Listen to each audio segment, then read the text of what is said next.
kita ganti definisi dari Jokowi efek dari yang semula pengaruh popularitas Presiden Jokowi dalam menaikkan atau menurunkan suara capres dan partai politik, kita ganti menjadi pengerahan bantuan sosial dan pengerahan aparat dalam mempengaruhi hasil pemilu 2024. Nah, bisa jadi ini memang jauh lebih punya pengaruh terhadap hasil Pilpres maupun hasil Pileg kali ini. Kalau definisinya diubah, semuanya bisa jadi lebih masuk akal.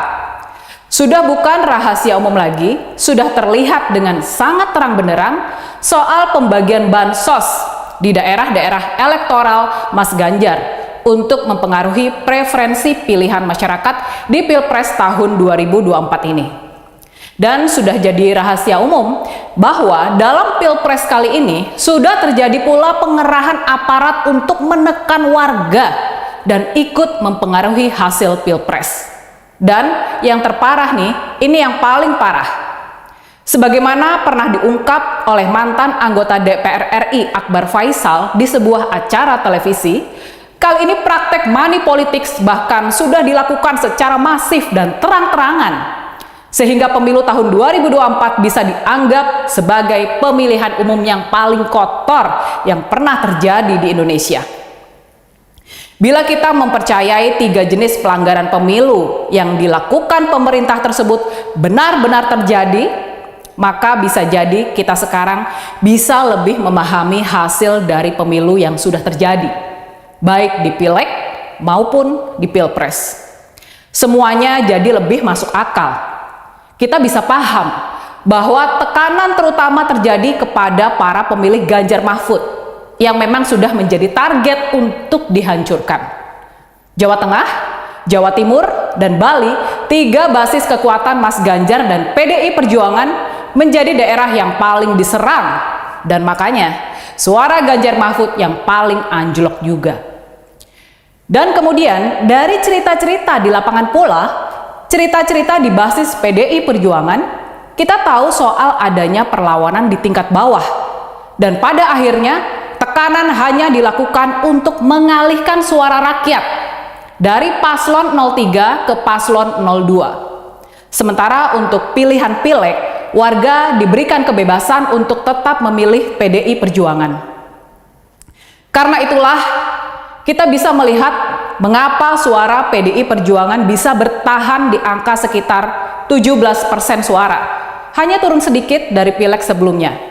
Sementara itu, walaupun kampanyenya sudah jor-joran, branding sebagai partainya Pak Jokowi sudah masif dilakukan, suara PSI berdasarkan hasil quick count hanya naik sekitar 1% saja dari Pileg 2019. Dan mereka tetap gagal masuk ke Senayan. Pada intinya, kita bisa paham bahwa PSI sudah gagal dalam menggembosi PDI Perjuangan. Di sisi lain, yang juga menarik nih, kita bisa melihat bagaimana Partai Gerindra tidak mendapatkan sokongan dari pola permainan ini. Sehingga walaupun capres mereka menang telak di Pilpres, walaupun Eyang Prabowo sukses menang 1 putaran, tapi suara Gerindra tidak banyak berubah dari Pileg tahun 2019. Di sisi lainnya, yang tampak mendapatkan sokongan kuat adalah para caleg dari Partai Golkar. Mereka sukses merebut posisi kedua Pileg dari Gerindra. Suara Partai Golkar naik dari sekitar 12% di Pileg 2019 menjadi sekitar 14 hingga 15% di Pileg 2024 ini. Soal tingginya kenaikan suara Partai Golkar dibandingkan Partai Gerindra bisa kita analisa sebagai kepercayaan Presiden Jokowi yang lebih tinggi kepada Partai Golkar dibandingkan kepada Partai Gerindra. Dan ini juga indikasi awal kalau Pak Jokowi tidak mau membiarkan Eyang Prabowo menjadi presiden yang kuat, yang punya sokongan besar dari partainya sendiri di parlemen. Oke, kembali lagi di channel MD 2045. Salam inspirasi, salam NKRI, harga mati. Jadi teman-teman mungkin sudah mendengarkan sedikit edukasi dari saudari kita Rini Budoyo tentang dinamika-dinamika politik yang terjadi saat ini. Tentunya apa yang disampaikan oleh saudari tersebut sangat menarik dan sangat bermanfaat agar kita ketahui dunia politik yang sangat memanas saat ini, apalagi soal partai PSI. Partai PSI adalah partai yang masih baru berdiri, yang dipegang oleh Kaisang sebagai ketua umum. Namun mereka tidak mendapatkan suara banyak sehingga mereka tidak masuk dalam parlemen. Nah, padahal mereka sudah menggunakan foto Pak Jokowi dan baliho-baliho besar. Dan PSI ini juga mendukung salah satu paslon, yaitu paslon nomor 2, Prabowo Gibran. Nah, tentunya apa yang dibahas oleh Rini ini sangat memicu terhadap pendukung dari PSI Prabowo Gibran. Kasihan karena mereka sudah menggunakan dana yang sangat besar, karena mereka memaparkan baliho-baliho di mana-mana, tetapi tidak mendapatkan suara banyak. Malahan dari partai lainnya mereka hanya mendapatkan 26%. Jadi mereka tidak masuk dalam parlemen.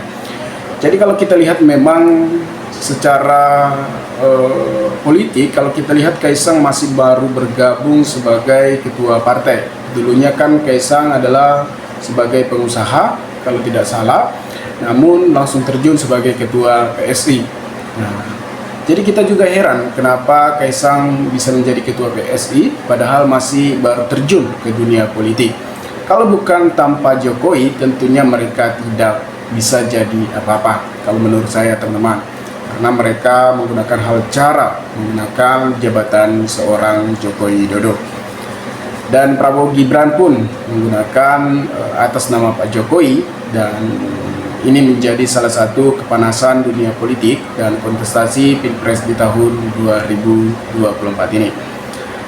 Teman-teman, apakah teman-teman melihat situasi saat ini sangat adem atau panas? Tentunya sangat panas. Banyak demokrasi dan demo-demo aksi dari masyarakat penolakan kemenangan Prabowo Gibran dalam kontestasi Pilpres tahun 2024 ini, karena mereka terdapat melakukan kecurangan. Dari paslon nomor 1 dan paslon nomor 3 menolak kemenangan paslon nomor 2 karena mereka sangat-sangat menolak karena menggunakan segala hal cara kecurangan. Karena dari awal saja Gibran sudah bermasalah, di mana Gibran sudah melanggar konstitusi di MK, padahal umur Gibran masih 37 tahun. Namun MK meloloskan dan memberikan karpet merah terhadap Gibran.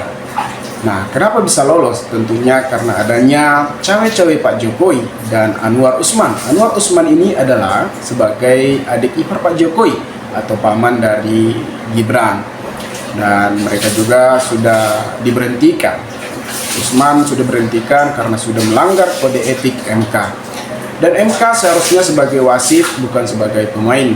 Inilah dunia politik yang terjadi saat ini. Segala hal cara yang hanya haus kekuasaan. Jadi teman-teman harus pintar untuk menilai apakah layak, apakah mereka mementingkan rakyat atau tidaknya, apakah mereka hanya gila kekuasaan. Tentunya kalau kita lihat Pak Jokowi awalnya sangat kita sanjung-sanjung, sangat kita puji-puji pada tahun 2014-2019 adalah rival dari Prabowo Subianto. Kita mati-matian mendukung Jokowi, membela-bela Jokowi dan untuk melawan Prabowo Subianto dalam kontestasi di tahun 2014-2019. Namun Pak Jokowi malah berpihak pada Prabowo Gibran. Nah, karena adanya Gibran sebagai wakil dari Prabowo Subianto. Nah, teman-teman, disinilah dunia politik dan pengamat-pengamat politik mengkritik soal tindakan-tindakan cawe-cawe ketidaknetralan Pak Joko Widodo. Apalagi Pak Jokowi mengatakan bahwasannya presiden boleh berkampanye bahkan memihak. Nah, disinilah luapan masyarakat, kekecewaan masyarakat, bahkan kesedihan Megawati terhadap Pak Jokowi sangat sedih karena Megawati sudah menganggap Pak Jokowi sebagai anak. Namun Pak Jokowi malah meninggalkan partai PDIP yang telah membesarkan namanya. Ya, tidak jauh berbedalah dengan Gibran. Tetapi kita tidak lupa dengan kinerja Pak Jokowi selama 10 tahun ini memimpin negara ini sangat maju. Tetapi dalam kontes ini memang sangat-sangat kecewa karena tindakan-tindakan yang merusak demokrasi, segala hal cara untuk memenangkan Prabowo Gibran. Padahal banyak masyarakat yang tidak suka mungkin terhadap tindakan-tindakan kesombongan yang dilakukan paslon nomor 2. Karena kita lihat juga kesombongan Gibran ini sangat angkuh.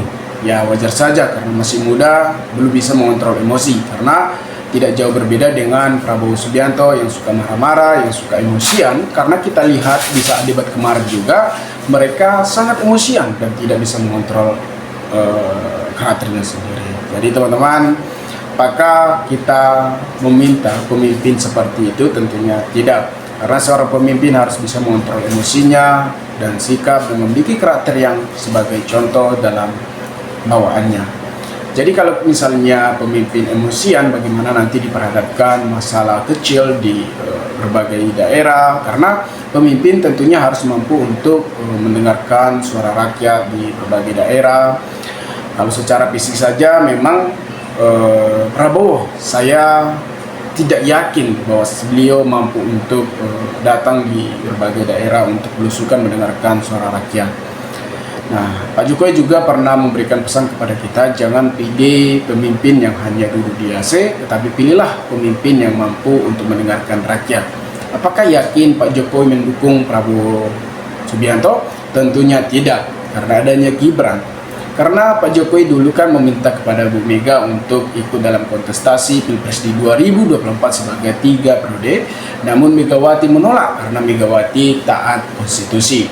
Nah, sehingga timbullah amarah Pak Jokowi, sehingga diusutlah Gibran sebagai wakil dari Prabowo Subianto. Karena planning dari Jokowi, karena secara fisik Prabowo mungkin hanya 2 tahun atau 3 tahun, saya tidak tahu, karena umur kan kita tidak tahu. Tetapi secara fisik memang Prabowo kurang mampu untuk berjalan, sudah susah, dan penglihatannya juga sudah agak memerang. Jadi inilah planning Pak Joko Widodo ketika nanti Gibran, ketika misalnya Prabowo tidak mampu lagi, naiklah Gibran sebagai Presiden Republik Indonesia, bukan sebagai wakil lagi. Nah, timbullah inilah hanya haus kekuasaan dari berbagai personil.